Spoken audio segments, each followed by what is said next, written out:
We've been out here for most of the day and traffic hasn't been too bad. Cars are moving right along. Now, for those drivers coming from New York, New Jersey, Connecticut, or Louisiana, they have to pull off and come to the center over here to the right where they are asked more questions. They also have to fill out this 2-page form where they're asked a number of questions, their name, where they're coming from, who they are traveling with, and where they are staying.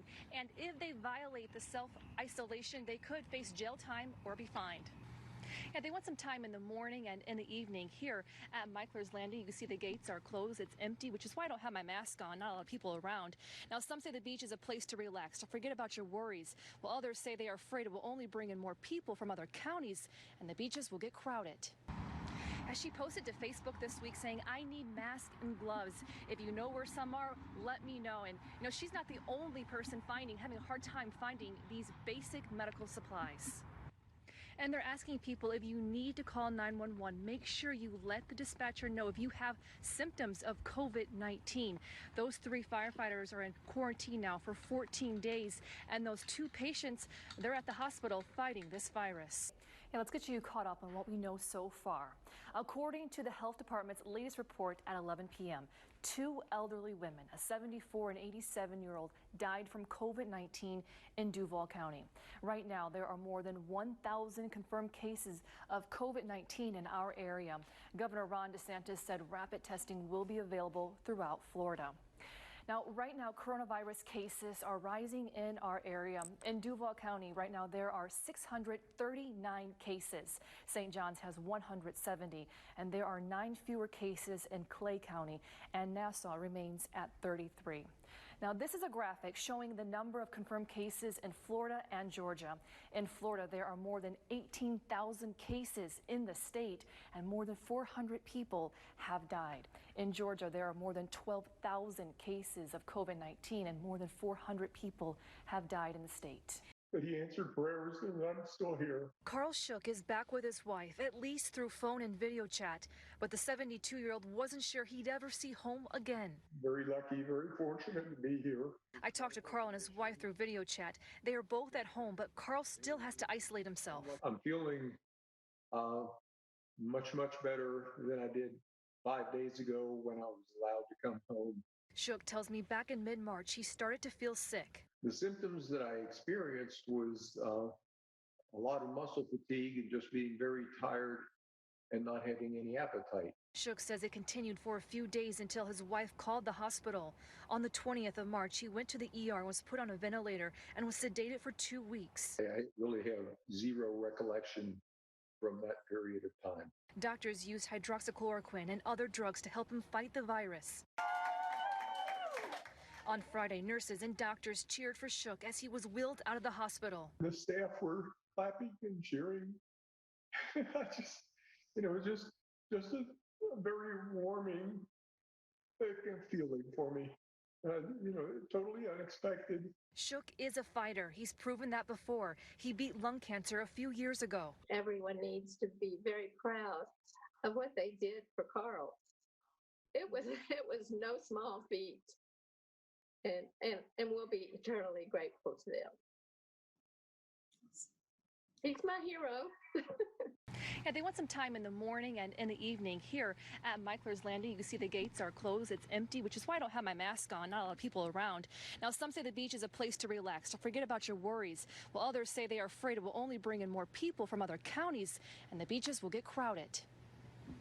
We see the beach from our balcony and we can't go out there. It's really hard. Carol Fricks and her husband Scott say reopening the beaches would be good for their physical and mental health and would give them a renewed feeling of hope. During this stressful time, we feel very depressed that we can't get out and put our feet in the sand. They are finding other ways to relieve some stress and get some exercise, but it's not their first choice. We're scared to death to be on our bikes right now. There's so much traffic on the roads, and then the cyclist was hit last week. A petition created by a surfer says surfing should be an essential activity.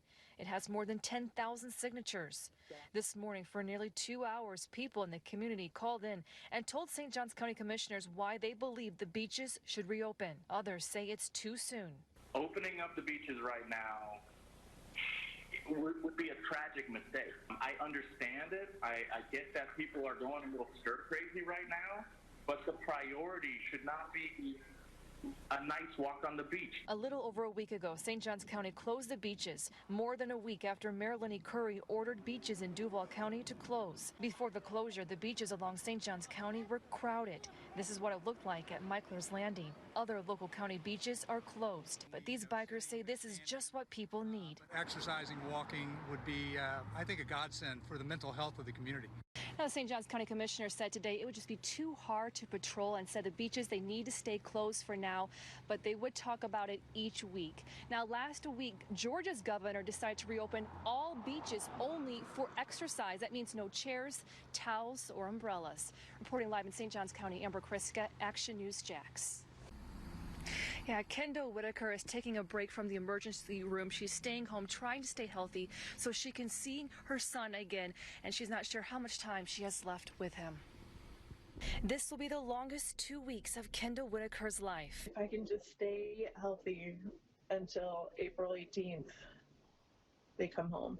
She's a paramedic sacrificing her pay to voluntarily self-quarantine. There wasn't really an option. It was work and provide or be around him. Her son, Ethan, has a problem with his heart and is now in hospice care. He's only 5 years old, but he spent most of that time going in and out of the hospital. The damage to his heart has just gotten so bad that there's really nothing more they can do for him. Because Whitaker works in an emergency room, she's around potential COVID-19 cases, and she's afraid she will pass the virus on to him. He wouldn't make it through. He wouldn't see the other side of it. That's why little Easton is with his grandma in Georgia. Whitaker sees him through video chat, but after she self-isolates for 14 days, she hopes Easton will be able to come back home where she can spend as much time with him as possible. And she can because friends and strangers in the community raised more than $20,000 so Whitaker can take a break from work and stay home with Easton and his older brother. It's truly a dream come true out of such a really hard situation. She's not sure how much time they'll have together. It could be days, it could be weeks, it could be months. But she wants to make the most of that time. He's my baby, he's my youngest, and when it comes to him, sometimes I just completely fall apart. And as long as Whitaker has no symptoms of COVID-19 after she isolates, she can bring Easton back home. Reporting live on the South Side, Amber Kriska, Action News Jax.